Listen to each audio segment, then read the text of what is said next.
Summer is winding down and the kids are already back in their football camps preparing for their upcoming seasons. We know the importance of hydration, but there is something else that is critical to your child's safety on the football field: knowing your helmet and taking measures to prevent concussions. Mike Oliver with the National Operating Committee on Standards for Athletic Equipment joins us now to discuss concussion prevention. Mr. Oliver, first, thanks for joining us this morning. You're welcome, Stephen. Thanks for letting me come on.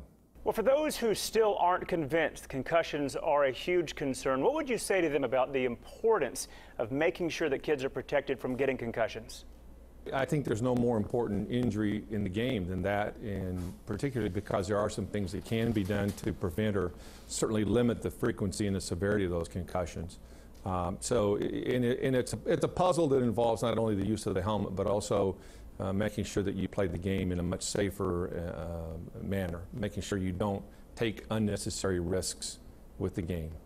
And starting with the actual quality of the helmets, I know that's important. What should parents and coaches look for when choosing the proper helmet?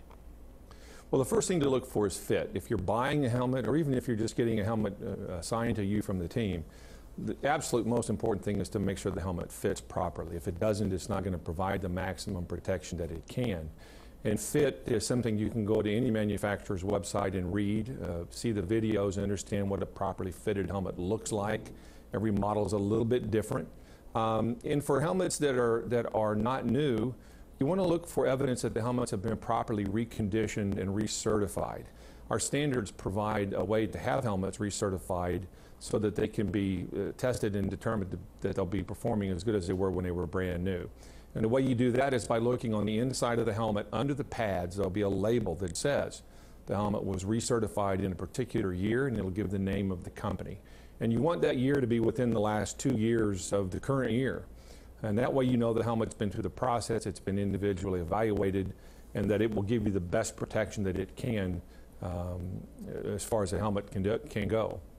So you get a nice helmet, a quality one that's going to protect a child's head, but it's going to go through a lot of beatings out there in the football field and at practice. What should be done to maintain a helmet to properly protect a child's head?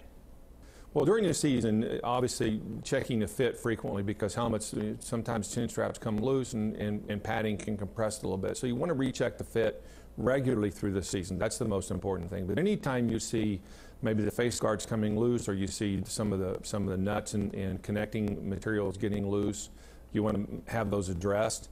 You also want to make sure the padding is where it's supposed to be inside the helmet. Finally, quickly, talk about, other than just focusing on the helmets, what else can be done to protect kids against concussions out there in the field? Changing the way you play the game is important. Keeping your head out of the game. Don't use it to initiate tackles.